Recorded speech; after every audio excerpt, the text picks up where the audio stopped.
मंत्रिपरिषद के मेरे सभी साथी और उपस्थित सभी महानुभाव, आप सुबह 9 बजे से बैठे हैं,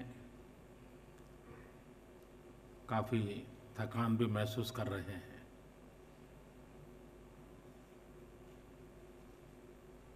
क्योंकि यहाँ खुद के संबंधित विषय बहुत कम होंगे, लेकिन और विषयों को भी उनको झेलना पड़ रहा है।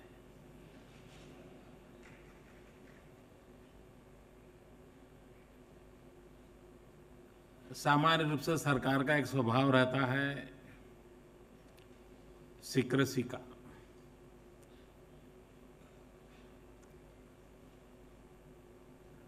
आज के इस अवसर पर आप अनुभव करते होंगे ओपननेस का, एक खुलापन। सरकार क्या सोचती है,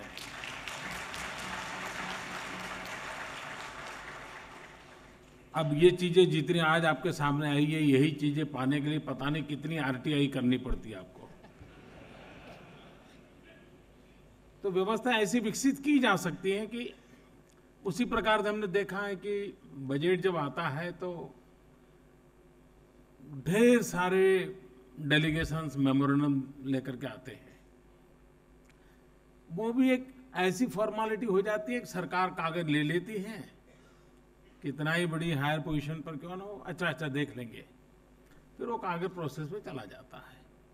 आज आपने देखा होगा कि आपके जो कंसर्न्स है उसकी यहां चर्चा हुई है, सिर्फ सुना गया ऐसा नहीं, चर्चा हुई इतना नहीं, उसमें से रास्ते खोजे गए हैं। रास्ते खोज करके हम मिलकर के अचीव कैसे करें, हमारी कलेक्टिव रिस्पॉन्सिबिलिटी का एक फीलिंग आ जाए, फीलिंग ऑफ वननेस, उस दिशा में एक प्रयास है। जब मैं प्रारंभ से कहता हूं कि मिनिमम गवर्नमेंट मैक्सिमम गवर्नेंस, ये विषय बहुत कम लोग समझ पाते हैं। कुछ लोग तो यही मानते हैं कि मंत्रियों की संख्या के आधार पर तय होता है कि मिनिमम गवर्नमेंट है कि नहीं है। तो ये उनकी समझदारी का प्रॉब्लम है। लेकिन मिनिमम गवर्नमेंट मैक्सिमम गवर्नेंस क्या होता है वो आज एक दिन में आपने देख लिया। शायद जितने निर्णय आज आप कर रहे हैं, मिलकर के कर रहे हैं, शायद सरकारी फाइल और प्रोसेस में हुआ होता तो सालों निकल जाते। ये है maximum governance. Minimum government to maximum governance की दिशा में कैसे जा सकते हैं, इसका ये एक स्वाभाविक आपके सामने प्रस्तुत है। मैं जब नया आया, मैंने 15 अगस्त को भी इस बात का उल्लेख किया था लाल किले पर से। मैं अनुभव कर रहा था कि यहां सरकार साइलो में चलती है, हर एक का अपना अपना एक रजवाड़ा बना हुआ है। वो अपना पिछले 6-7 महीनों में सबसे पहला हमने काम किया, उन सारे बैरियर्स को खत्म कर दिया। मिल बैठ करके निर्णय करें, कागजी कार्यवाही आखिर में होती है। आज हमने उसमें से एक स्टेप आगे गए हैं, और वो एक स्टेप है कि पब्लिक प्राइवेट पार्टनरशिप का मॉडल सिर्फ पूंजी और प्रोजेक्ट नहीं होता है। पब्लिक प्राइवेट पार्टनरशिप का मॉडल डिसीजन मेकिंग प्रोसेस में भी हो सकता है। एक नया अप्रोच है, और उस नए अप्रोच को आज आपने अनुभव किया। इट्स अ गुड बिगिनिंग, लेकिन इससे आपको संकेत मिलता होगा कि किस दिशा में जाया जा सकता है। तो in true sense public private partnership का मॉडल मीटिंग ऑफ माइंड से शुरू होता है, तो फिर अचीवमेंट इन मैन्युफैक्चरिंग तक पहुंचता है। और मैं मानता हूं कि आज पूरे धन भर में आपने इस बात को अनुभव किया होगा। मुझे याद है जिस दिन 25 सितंबर को पंडित दीनदयाल उपाध्याय की जन्म जयंती पर मैंने मेक इंडिया कार्यक्रम की यहाँ शुरुआत की थी। आप में से कई मित्र यहाँ थे। उसके बाद मैं काफी कुछ उसकी आलोचनाएं सुन रहा था, लेकिन आपने देखा होगा कि पिछले 3 महीने में एक विचार को सिद्ध करने के लिए गवर्नमेंट मशीनरी ने किस प्रकार से अपने आप को तैयार किया है, सज्ज किया है। आपको अनुभव आया होगा, आप चर्चा में, कानून बदलने पड़े तैयार है, नियम बदलने पड़े तैयार है, व्यवस्थाओं को स्पीडी करना है तैयार है। ये जो एक बदलाव है, वो बदलाव को हमें रियल धरती पर आगे उतारना है, और इसलिए आपको इसके साथ जोड़ करके इसके लिए हमने प्रयास किया है। हम जानते हैं सरकार ज्यादातर एबीसीडी में फंसी हुई रहती है। सरकार का कल्चर एबीसीडी कल्चर होता है, और ये ऊपर से नीचे तक होता है। और जब मैं एबीसीडी कहता हूं, मतलब अवॉइड, बी बाईपास, सी कंफ्यूज, डी डिले।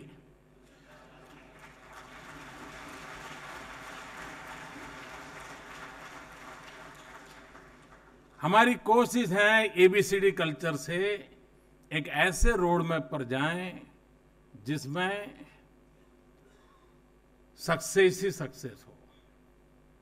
और जब मैं सक्सेस ही सक्सेस के रोड की बात करता हूं, तो मैं उस रोड की चर्चा करता हूं जिसमें ROAD, R responsibility, O ownership, A accountability, D discipline. ये रोड मैप पर हम आगे बढ़ना चाहते हैं। सरकारी पूरे व्यवस्था को उस दिशा में हम तैयार करने की कोशिश कर रहे हैं। इसके कारण शासन में काम करने वाले व्यक्तियों को भी सामान्य जन की क्या अपेक्षा है, उसके अनुरूप अपनी चीजों को प्रायोरिटाइज करने की आदत बन जाती है। मैं समझता हूं इससे एक बहुत बड़ा लाभ होगा। एक उससे आगे का कदम जो मेरे मन में है, जिस पर हमने सोचना चाहिए, जिस प्रकार से आज हम इस फोरम में इस लेवल के लोग मिले हैं, मैं मानता हूं हमें विकास के लिए जिन बातों पर बल देना है, उसमें man, material, money, machine, minerals, इसका मैक्सिमम मूवमेंट कैसे हो, कोई स्टैग्नेंसी ना हो इन पांचों क्षेत्रों में। इन 5M की मूवमेंट कैसे बढ़े, और उसको लेकर के हम आगे बढ़ना चाहते हैं। जैसा अभी अरुण जी ने बताया, हम जनवरी फर्स्ट वीक में फाइनेंशियल सेक्टर को अटेंड कर रहे हैं, विशेष करके बैंकिंग सेक्टर के लोगों को बुला रहे हैं। इस गोल को पाने के लिए उनका रोल क्या होगा, उसकी वहां चर्चा करेंगे, रास्ते तय करेंगे। एक महत्वपूर्ण, जैसे मैंने कहा, मैन, हमारा काम है ह्यूमन रिसोर्स डेवलपमेंट का, हमारा काम है इनोवेशन का, हमारा काम है रिसर्च का। इन सारे क्षेत्रों को भी अगर हमें नेक्स्ट जनरेशन के लिए और ले जाना है, तो इन तीन बातों को हमारे डीएनए के रूप में लाना पड़ेगा। आज दुर्भाग्य से हमारी व्यवस्था में वो डीएनए नहीं है।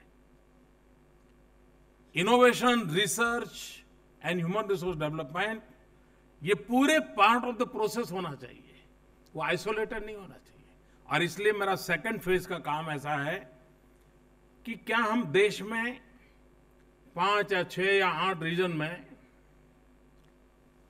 यूनिवर्सिटीज को, इंस्टीट्यूशंस को, मैन्युफैक्चर वर्ल्ड को और गवर्नमेंट पॉलिसी मेकर्स को साथ मिलकर के ह्यूमन रिसोर्स डेवलपमेंट की हमारी नेक्स्ट 20-30 इयर्स के लिए किस प्रकार के लोगों की जरूरत है, उन लोगों को तैयार करने के लिए हमारे आज जो सिलेबस हैं, हमारे इंस्टीट्यूशंस हैं, वो कैपेबल इनफ है क्या?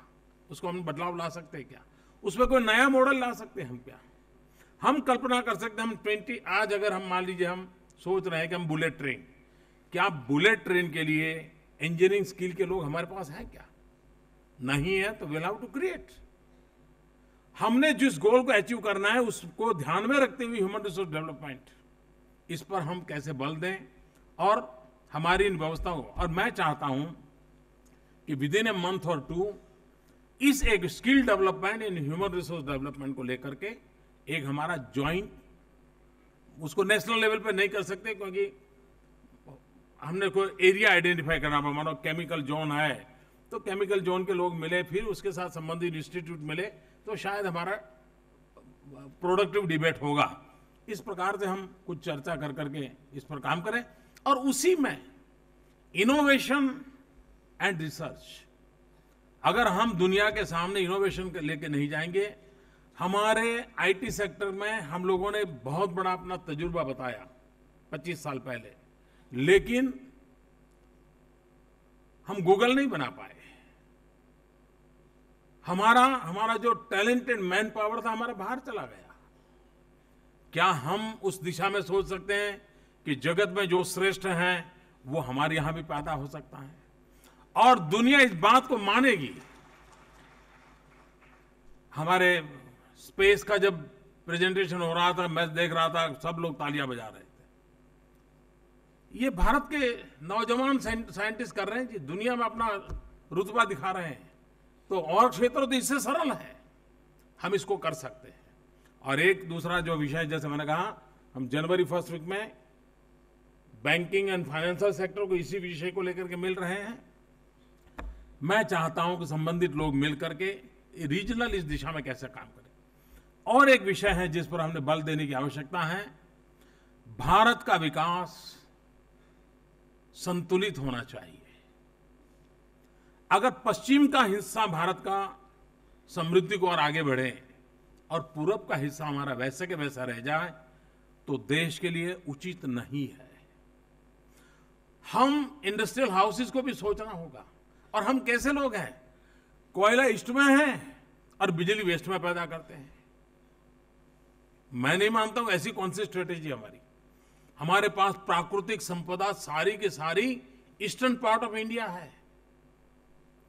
क्या हम हमारी योजनाओं में, और मैं चाहूंगा कि इसके लिए हमारे नीति निर्धारक भी अटेंशन दें, और आप जो विकास करना चाहते हैं, अपना विकास, अपनी कंपनी का विकास, देश का विकास, आप भी सोचिए कि ईस्टर्न पार्ट ऑफ इंडिया, उसके पास जो पोटेंशियल है, उसके पास जो सामर्थ्य है, वो सामर्थ्य हमारे देश के विकास में किस प्रकार से उपयोग हो, हमारे मैन्युफैक्चरिंग सेक्टर कैसे बने, वहां पर भी टैलेंटेड यूथ है, वहां मिनरल्स हैं, वहां पूरी संभावनाएं पड़ी है।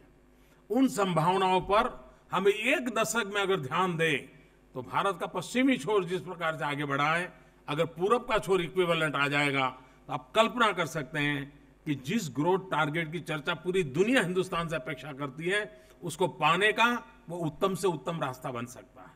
और इसलिए हम उस दिशा में भी अगर आगे बढ़े तो मैं समझता हूं हम काफी कुछ दे सकते हैं। मैं ज्यादा से लंबा समय लेना नहीं चाहता हूं आपका।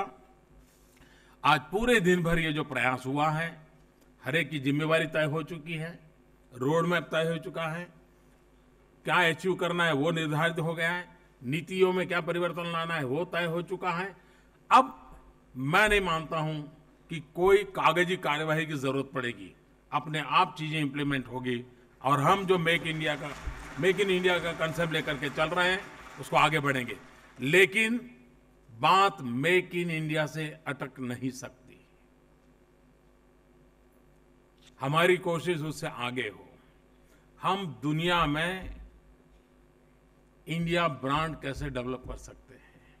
अगर दुनिया में इंडिया ब्रांड डेवलप करना है तो मेक इन इंडिया, उसके साथ एक हैशलाइन लगेगी, जीरो डिफेक्ट। अगर जीरो डिफेक्ट नहीं है तो हम ग्लोबल मार्केट में अचीव नहीं कर सकते। उसी प्रकार से दुनिया एनवायरमेंट कॉन्शियस है, एक बहुत बड़ी हमारी भी जिम्मेवारी है। तो जीरो डिफेक्ट, जीरो इफेक्ट, हम वो मैन्युफैक्चरिंग करेंगे एनवायरमेंट पे इफेक्ट ना करें, हम वो मैन्युफैक्चरिंग करेंगे जो जीरो डिफेक्ट हो और दुनिया भर के अंदर जिसकी मांग हो, उस काम के लिए हम आगे बढ़े। मेरी आप सबको बहुत बहुत शुभकामनाएं। पूरे दिन भर इस प्रकार का मंथन, पहली बार ये प्रयोग हुआ है, इसको हम और आगे बढ़ाने वाले हैं। सेक्टर स्पेसिफिक तक जाने वाले हैं। मैं चाहता हूं कि आपके सुझाव हम सब मिलकर के देश को आगे बढ़ाने में काम आएंगे। बहुत बहुत धन्यवाद, बहुत बहुत शुभकामनाएं। इसी हफ्ते 2015 में हम प्रवेश करेंगे। मेरी आप सबको नव वर्ष की बहुत बहुत शुभकामनाएं। धन्यवाद।